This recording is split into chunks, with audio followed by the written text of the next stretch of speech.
The cold morning air made Bessie shiver as she opened her eyes. The concrete floor beneath her was hard and uncomfortable. She looked around the empty, unfinished building that had been their home for 3 weeks now. Sunlight came through the holes where windows should be. Her 2 little brothers were still sleeping on the old blanket beside her. Lucas, who was 7 years old, had his arm around 5-year-old Gabby. They looked so peaceful. Bessie's heart broke a little more each morning when she saw them like this. They deserved so much better. She carefully stood up and covered both boys with her only good blanket. Her stomach made a loud noise. She was hungry, but the boys needed to stay warm more than she needed that blanket. "I will find work today," she whispered to herself. "I must find work today." Bessie walked to the small mirror she had found in the trash. She looked at herself and tried to make her hair neat with her fingers. Her clothes were dirty, but she had washed them as best as she could yesterday evening. 3 years ago, everything was different. Their parents were alive then. They had a small but clean home. There was always food on the table. Lucas and Gabby went to school every day with clean uniforms and full lunchboxes. Then COVID-19 came. First, their father got sick, then their mother. Bessie watched both of them fight the sickness for weeks. She held their hands. She prayed every day. She begged God to let them stay. But God took them both. After the funeral, the landlord came. Mr. Johnson was not a kind man. "Where is my rent money?" he had shouted at Bessie. She was only 20 years old then, and suddenly responsible for 2 little boys. "Please, sir," Bessie had begged, "give me time. I will find work. I will pay you." "You have 1 week," Mr. Johnson had said. 1 week, or you all leave my house." She tried everything. She cleaned houses. She washed clothes for neighbors. She sold the few things their parents had left behind. But it was not enough. 1 week later, Mr. Johnson came with 2 big men. "Out!" he had yelled. "Take your things and get out of my house now!" Bessie remembered how Lucas and Gabby cried that day. She remembered packing their few clothes in 2 small bags. She remembered walking the streets with her brothers, not knowing where they would sleep. That was 3 years ago. Since then, they had moved from place to place. Sometimes they stayed with kind neighbors for a few days. Sometimes they slept in empty buildings like this one. Sometimes they slept under bridges when it rained too much. Bessie worked any job she could find. She cleaned, she sold things on the street, she helped people carry heavy bags at the market. But the money was never enough, and the jobs never lasted long. Now she was 23. Lucas was 7, and Gabby was 5. They had never been back to school since their parents died. But Bessie made sure they could read. Every evening, she taught them with old books she found. "Sister Bessie?" Lucas's small voice made her turn around. "Good morning, Lucas," she said with a smile. She always smiled for her brothers, even when her heart was sad. "I'm hungry," he said quietly. "I know, little brother. I will find us something to eat. Can you help me wake Gabby?" Lucas nodded and gently shook his younger brother. "Gabby, wake up. Sister Bessie is going to find us breakfast." Gabby opened his big brown eyes. "Good morning, Sister Bessie." "Good morning, Lucas." "Good morning, my sweet boy," Bessie said, kissing his forehead. She opened her small bag and took out 3 crackers she had saved from yesterday. She gave 1 to each boy and kept the last one for herself. "Eat slowly," she told them. "Make it last." The boys ate their crackers bit by bit. Bessie watched them and felt tears in her eyes. They never complained. They never asked for more. They trusted her to take care of them, and she was trying so hard. "Sister Bessie," Gabby said after finishing his cracker, "when will we have a real house again?" Bessie's heart broke. "Soon, my love. Very soon. Sister is working hard to get us a nice house." "With beds?" Lucas asked. "Yes, with beds." "And a kitchen?" Gabby added. "Yes, and a kitchen where I can cook good food for you every day." The boys smiled. Bessie hoped she was not lying to them. She hoped God would help her make their dreams come true. "I heard there might be work at the big construction site today," she told her brothers. "I will go there and try to get a job." "Can we come with you?" Lucas asked. "No, little brother. You and Gabby must stay here and be safe. I will come back before dark, and I will bring food." She kissed both boys and picked up her small bag. "Take care of each other." Do not leave this building. If anyone comes, hide quietly until they go away." "We will be careful, Sister Bisi," Lucas promised. Bisi walked 15 miles to reach the construction site. Her feet hurt in her old shoes, but she kept walking. When she finally arrived, she saw many people already waiting for work. "Please, sir," she said to the man in charge. "I need work. I can do anything. I am strong." The man looked at her. "Have you done construction work before?" "No, sir. But I learn quickly. I work hard. Please give me a chance." After an hour of waiting, the man pointed at her. You can start today. But if you cannot do the work, you will leave immediately." "Thank you, sir. Thank you so much." Bisi worked harder than she had ever worked before. She carried heavy blocks. She mixed cement. She cleaned the work area. Her back hurt and her hands were cut and dirty. But she did not stop. The other workers were kind to her. "You work like a man," one of them said with respect. "What is your name?" "I am Bisi." "I am Tom. Why do you work so hard, Bisi?" "I have 2 little brothers. We have no parents. I must take care of them." Tom's face became sad. "That is hard, but you are a good sister." When the day ended, Bisi was so tired she could hardly walk. But the supervisor gave her money for the day's work. It was not much, but it was enough to buy food for her brothers. She bought bread, milk, and some bananas. She even bought a small chocolate bar to share with Lucas and Gabby. As she walked the long way home, she felt hope in her heart. Maybe this job would continue. Maybe they could save money for a small room to rent. On the same morning, 30-year-old Raymond Miller woke up in his huge penthouse apartment. His bedroom was bigger than most people's entire homes. The bed was covered with the finest silk sheets money could buy. Raymond did not even notice the beautiful view from his floor-to-ceiling windows. He was used to luxury. He was used to having everything he wanted. He walked to his enormous bathroom and looked at himself in the gold-framed mirror. He was handsome, and he knew it. He was rich, and he was proud of it. He was powerful, and he enjoyed it. "Another day to make more money," he said to himself with a cold smile. Raymond owned 12 different companies. Raymond Construction Limited was his biggest company. They built houses, offices, and shopping centers all over the city. Raymond Real Estate bought and sold expensive properties. Raymond Holdings owned shares in many other businesses. He had worked hard to build his empire, but somewhere along the way, he had become cold and cruel. He loved money more than people. He loved power more than kindness. His closet was full of expensive suits. He chose a black one that cost more than most people earned in 6 months. He put on his gold watch and his diamond ring. For breakfast, his cook prepared eggs, toast, fresh fruit, and coffee. Raymond ate only a few bites and left the rest. He did not think about hungry people. He did not think about anyone but himself. "Where are my car keys?" he asked his driver. "Which car would you like today, Mr. Miller? The red Mercedes? The blue BMW? Or the black Rolls-Royce?" "The Mercedes," Raymond said without interest.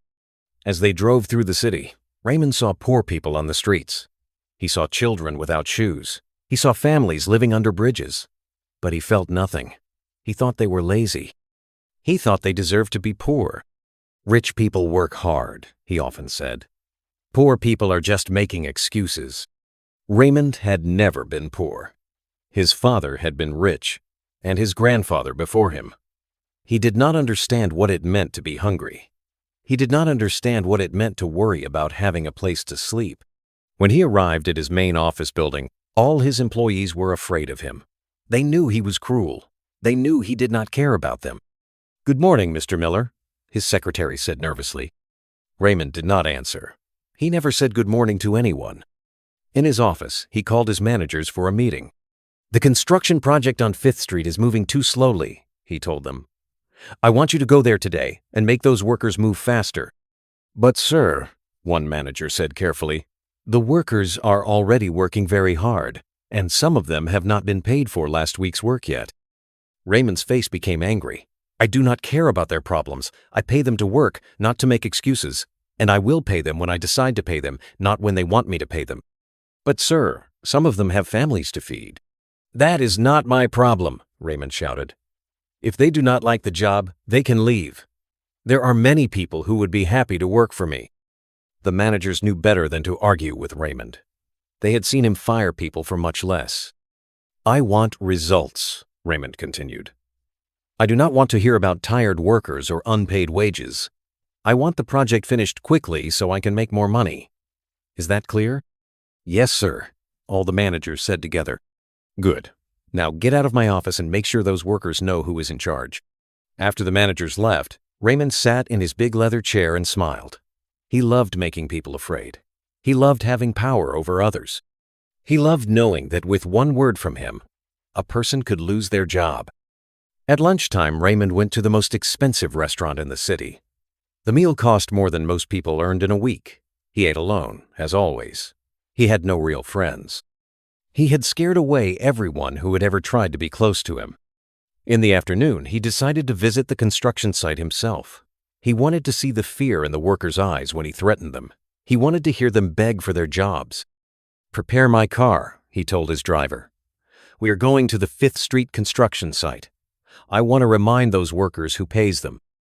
As the Mercedes drove through the busy streets, Raymond thought about all the ways he could make the workers miserable. He could threaten to fire them. He could delay their pay even longer. He could make them work extra hours without extra money. He never thought that this trip would change his life forever. He never imagined that a poor, kind girl named BC would soon teach him what really mattered in life. The car stopped at the construction site. Raymond stepped out and looked around with cold, cruel eyes. The workers saw him coming and became nervous. They knew trouble was coming. But none of them knew that today a small key would fall from a rich man's pocket. And none of them knew that this key would change everything. Raymond's black Mercedes pulled up to the construction site with a loud screech. The workers stopped what they were doing and looked toward the expensive car with worry in their eyes. They all knew who was coming. "Oh no," whispered Tom, the worker who had been kind to BC. "The boss is here. This is never good news." BC was carrying a heavy bucket of cement when she saw the car. Her heart started beating fast. She had heard terrible stories about Raymond Miller from the other workers. They said he was mean and cruel.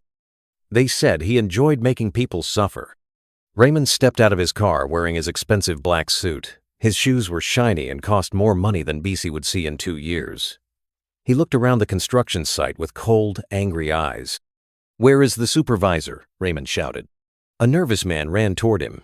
"Here, Mr. Miller. Welcome to the site, sir." "Do not welcome me," Raymond said with a harsh voice. "I am not here for pleasantries. I am here because this project is moving too slowly. What is your excuse?" The supervisor's hands were shaking. "Sir, we are working as hard as we can. The workers arrive early and stay late. We are doing our best." "Your best is not good enough," Raymond interrupted. "I do not pay you to work at your comfortable pace. I pay you to work at my pace." All the workers had stopped working now. They stood quietly, listening to Raymond shout at their supervisor. BC felt sorry for the man. She could see that he was trying hard to please Raymond, but nothing seemed to be good enough. "And another thing," Raymond continued, his voice getting louder. "I hear that some workers are complaining about their wages. They want to be paid every day like spoiled children." The supervisor looked uncomfortable. "Sir, some of them have families. They need the money to buy food for their children. Maybe if we could pay them more regularly." "Maybe nothing." Raymond's face was red with anger now. "I decide when they get paid, not them. If they do not like it, they can find work somewhere else. There are hundreds of people who would be grateful for these jobs." BC felt her heart sink. She needed this job so badly. Lucas and Gabby were depending on her. But listening to Raymond talk made her feel sick. How could someone be so cruel? Raymond walked around the construction site like a king inspecting his kingdom. He pointed at different workers with his expensive gold pen. "You, why are you moving so slowly?"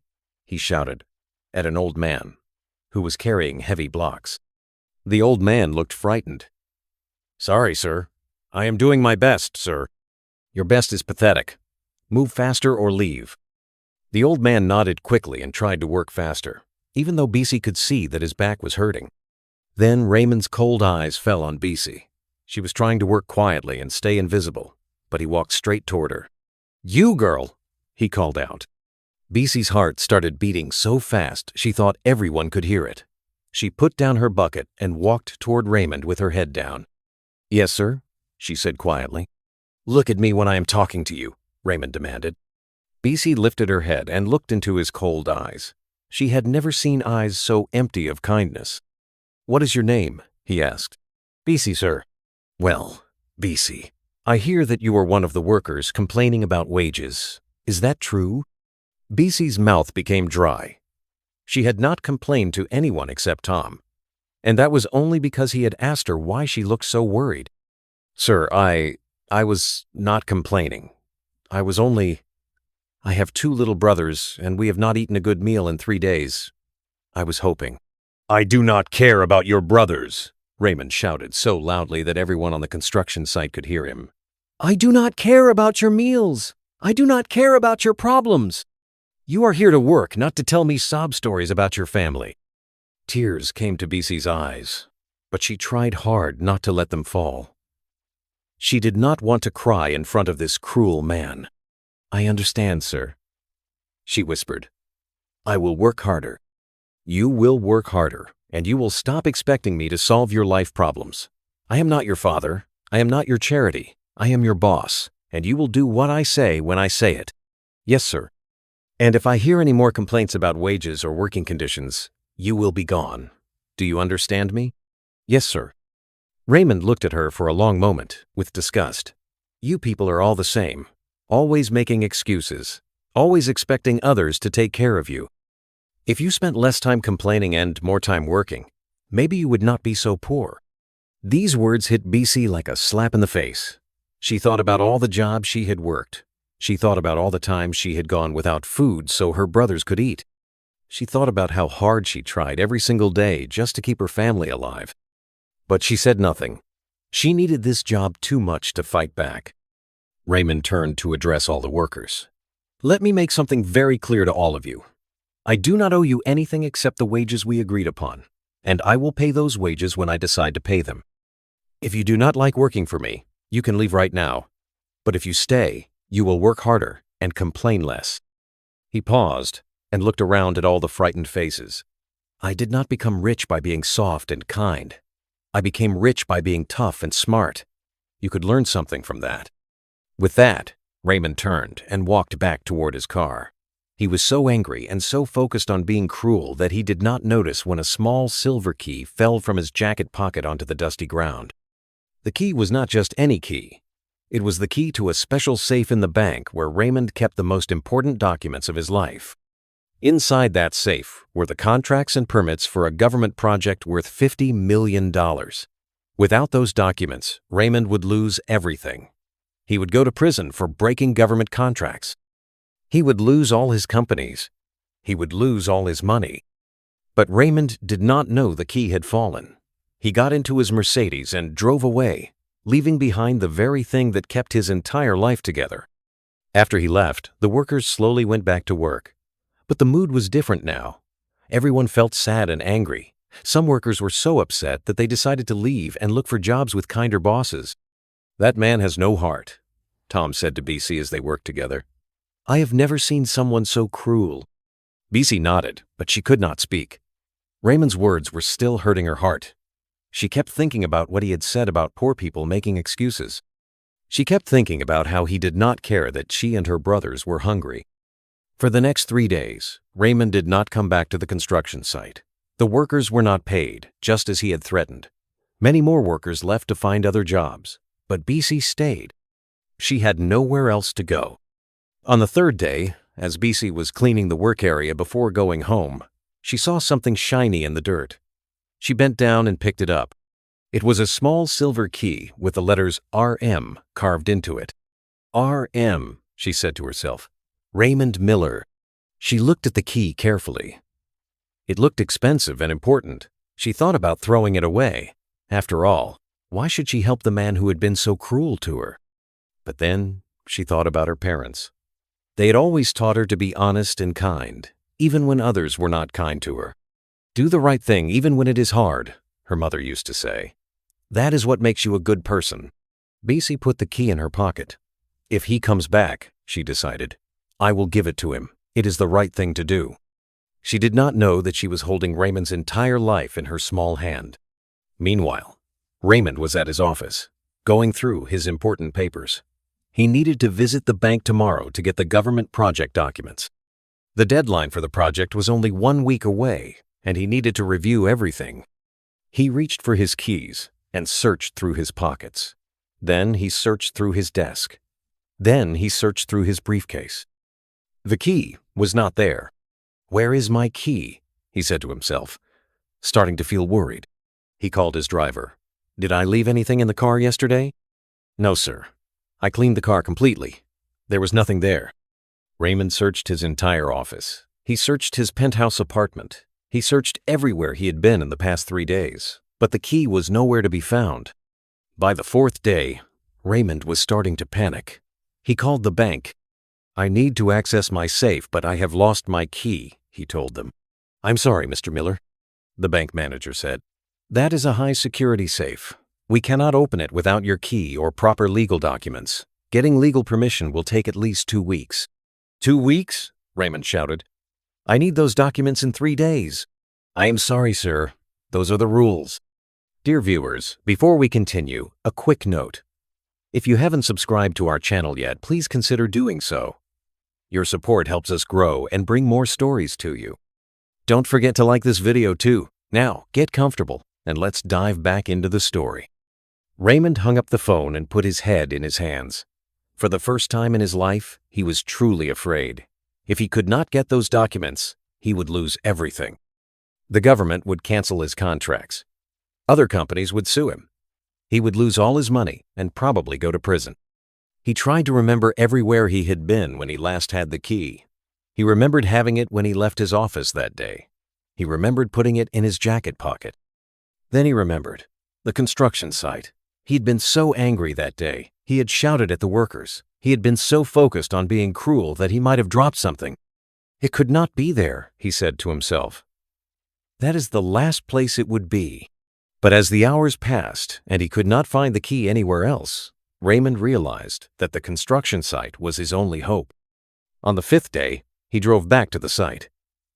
But this time, he was not coming to shout and threaten. This time, he was coming to beg. When he arrived, he saw that most of the workers had left.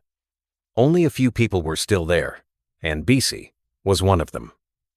She was working alone, still hoping that somehow things would get better. Raymond got out of his car and walked toward the remaining workers. They looked at him with surprise and fear. I am looking for something," he said, his voice much quieter than before. "A small silver key. Has anyone seen it?" The workers looked at each other. After the way Raymond had treated them, they were not eager to help him. But BC stepped forward. Her heart was beating fast, but she reached into her pocket and pulled out the key. "Is this what you are looking for, sir?" she asked. Raymond's eyes became wide. He stared at the key in BC's small hand like he was seeing a miracle. That is it," he said, his voice shaking. "That is my key." BC held it out to him. "I found it here 3 days ago. I kept it safe for you." Raymond took the key from her hand. His fingers were trembling. He looked at the key, then at BC, then at the key again. You kept it safe?" he asked. "Yes, sir. I thought it might be important to you." "Important?" Raymond's voice was barely a whisper.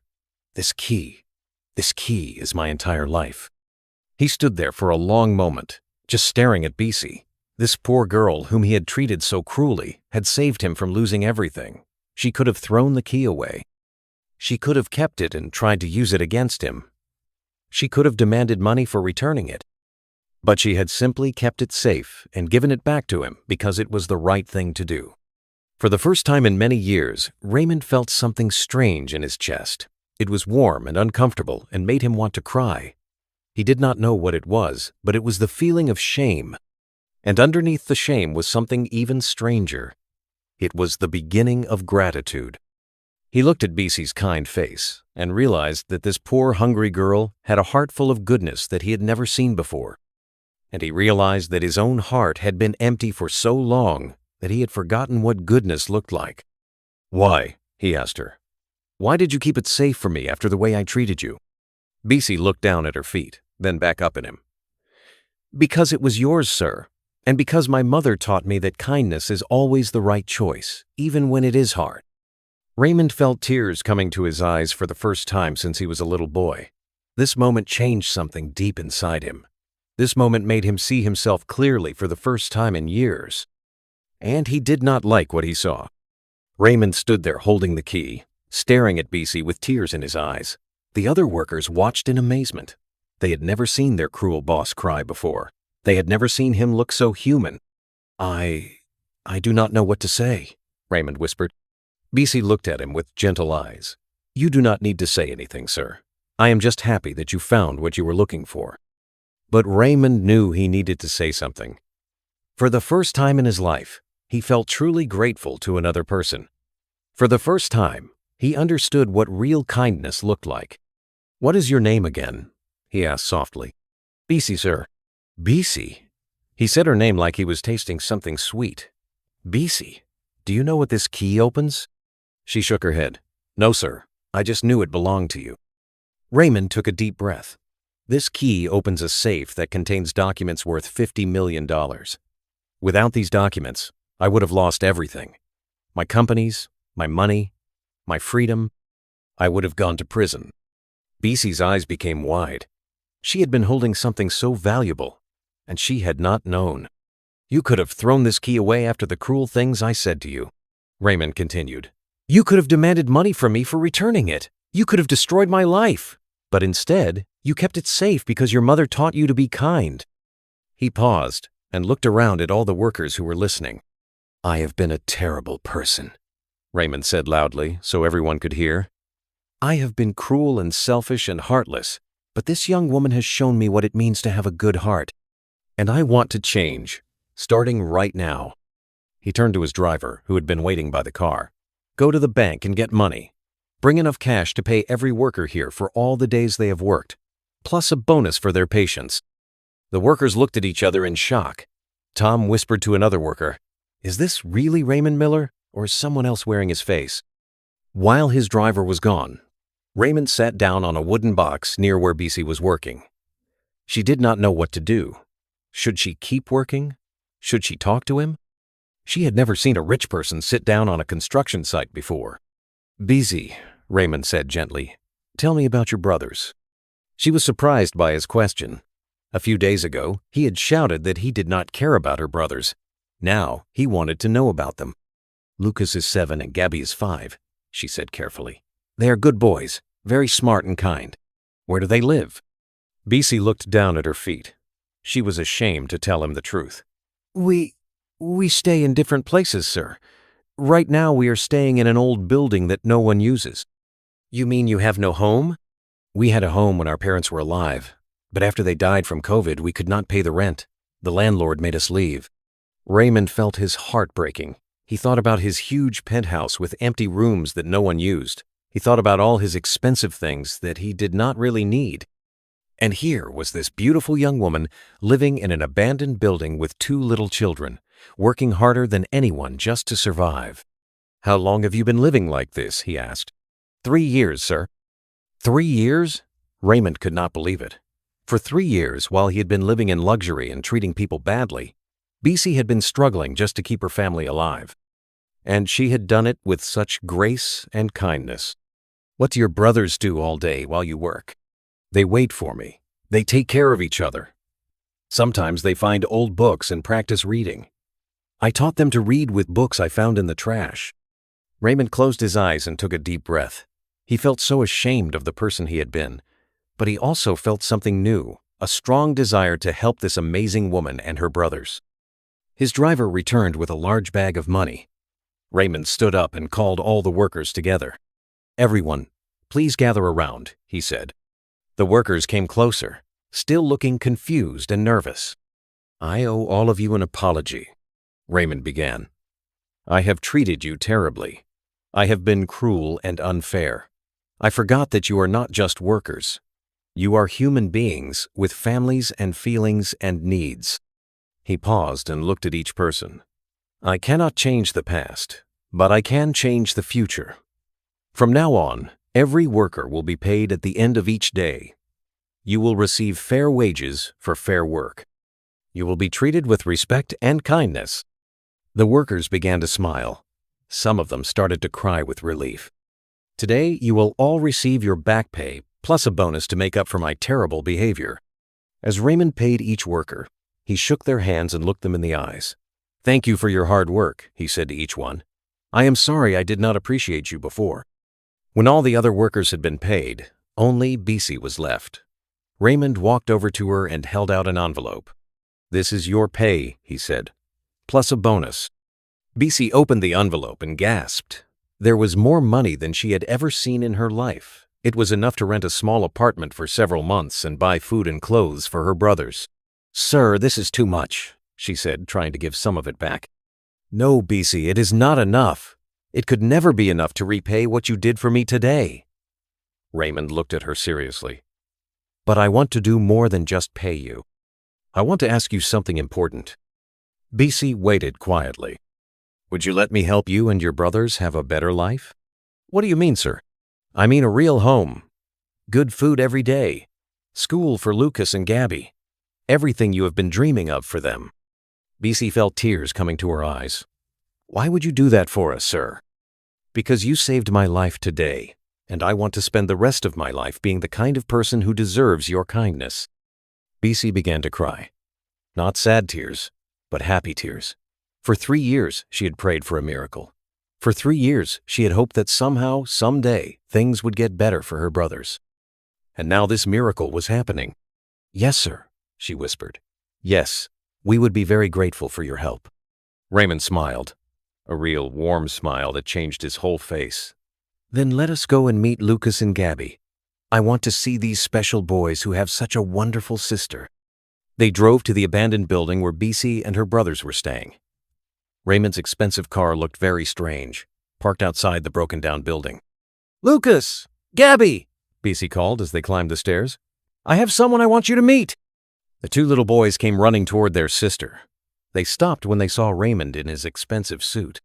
"Boys," Bisi said with excitement in her voice, "this is Mr. Raymond. He is going to help us find a nice place to live." Lucas, who was 7, looked at Raymond with curious eyes. "Are you a king?" he asked. Raymond laughed, a happy laugh that he had not made in years. "No, little man. I am just a person who wants to be your friend." Gabby, who was 5, was shyer. He hid behind Bisi's legs and peeked out at Raymond. "It is okay, Gabby," Bisi said gently. "Mr. Raymond is a kind man." Raymond got down on his knees so he would be at the boy's eye level. "Hello, Lucas. Hello, Gabby. Your sister has told me wonderful things about you." "She told you about us?" Lucas asked with surprise. "Yes. She told me that you are smart and good boys who take care of each other." "We do take care of each other," Lucas said proudly. "When Gabby is scared, I hold his hand, and when I am sad, he shares his food with me." Raymond felt his heart melting. These children, who had so little, loved each other so much. They had learned to share and care for others, while he, who had everything, had only learned to be selfish. "Would you boys like to live in a house with real beds and a kitchen where your sister can cook good food for you every day?" Raymond asked. Lucas's eyes became very big. "Really? A real house? With beds?" Gabby whispered from behind Bisi. "Yes, with beds and toys and books so you can learn to read even better." The boys looked at their sister with amazement.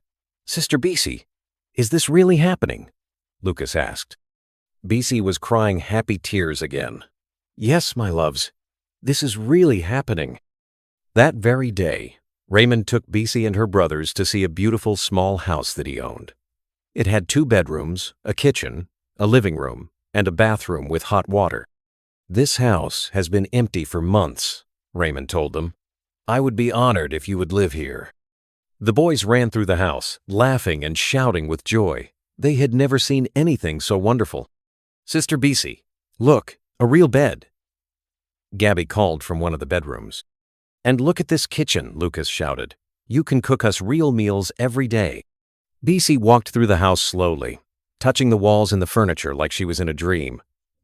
"I cannot believe this is real," she whispered to Raymond. "It is real," he said softly. "And you deserve it. You and your brothers deserve every good thing." That evening, Raymond took them shopping for food, clothes, and toys. He watched with joy as the boys picked out their first new clothes in 3 years. He smiled as Bessie carefully chose fresh vegetables and meat to cook her first real meal for her brothers in their new home. At the toy store, Lucas chose a set of books, and Gabby chose a soft teddy bear. Raymond bought them everything they wanted, plus many things they did not even think to ask for. When they returned to the house, Raymond helped Bessie cook dinner while the boys played with their new toys. It was the first time in his life that Raymond had ever cooked with someone. It was the first time he had ever been in a home that felt warm and full of love.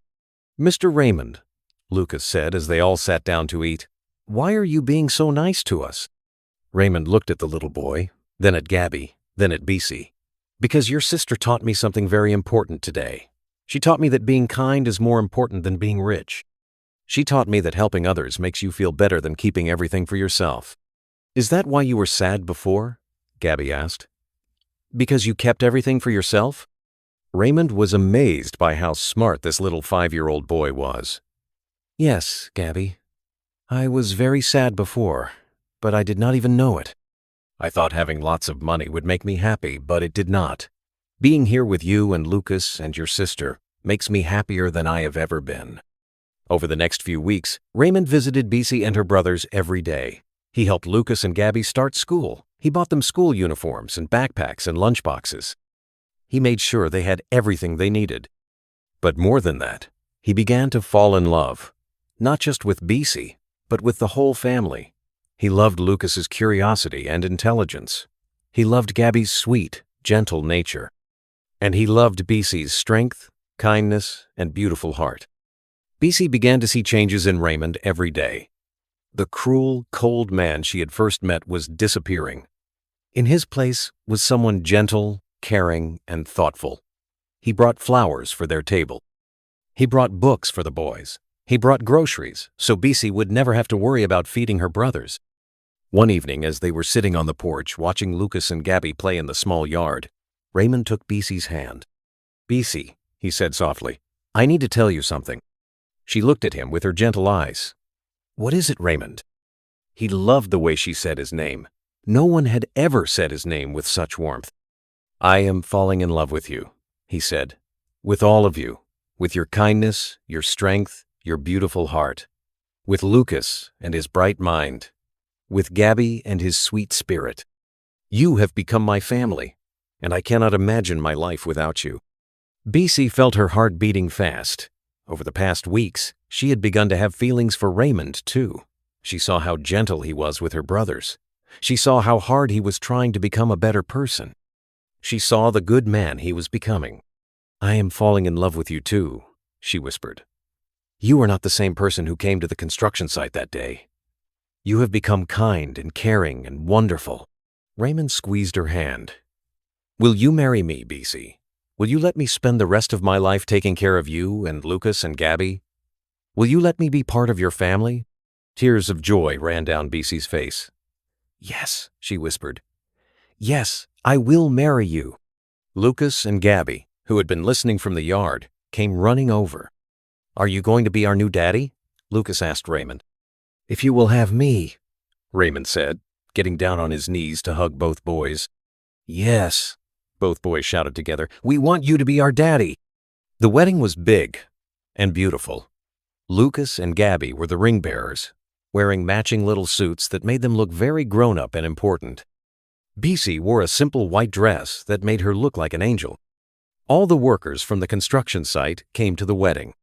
Tom, who had been kind to Bessie from the beginning, cried happy tears as he watched her marry the man who had once been so cruel but who had changed completely. In his wedding speech, Raymond said, "Bessie taught me that true wealth is not money. True wealth is love, kindness, and family. She saved my life in more ways than one. She saved my business with her honesty, but more importantly, she saved my heart with her love." After the wedding, Raymond changed all his business practices. He paid his workers fair wages every day. He provided health care for their families. He created a program to help workers' children go to school. He became known throughout the city as the kindest, most generous boss anyone had ever worked for. BC started a foundation to help other families who were struggling as she had struggled. She made sure that no child in their city had to sleep in an abandoned building or go to bed hungry. Lucas and Gabby grew up to be wonderful young men. Lucas became a teacher, inspired by all the books Raymond had bought him as a child. Gabby became a doctor, wanting to help people as his sister had helped his new father. On their wedding anniversary, as Raymond and BC sat on the porch of their beautiful home, watching their own 2 children play with Lucas and Gabby, Raymond took his wife's hand. "Do you remember that day at the construction site?" he asked. "How could I forget?" BC smiled. "That was the day that changed everything. You know what I think about most when I remember that day?" "What?" "I think about how close I came to losing everything that matters. If you had thrown that key away, I would have deserved it. But you did not. Your kindness saved me, and then your love transformed me." BC squeezed his hand. "Your heart was always good, Raymond. It was just buried under hurt and anger. Love has a way of finding the good in people and bringing it to the surface." As the sun set behind their happy home, Raymond thought about the man he used to be and the man he had become. He thought about how a simple act of kindness from a poor construction worker had changed his entire life. He looked at his wife, his children, his stepchildren, and felt his heart full of more wealth than he had ever dreamed possible. Dear viewers, true love, he learned, was not something you could buy.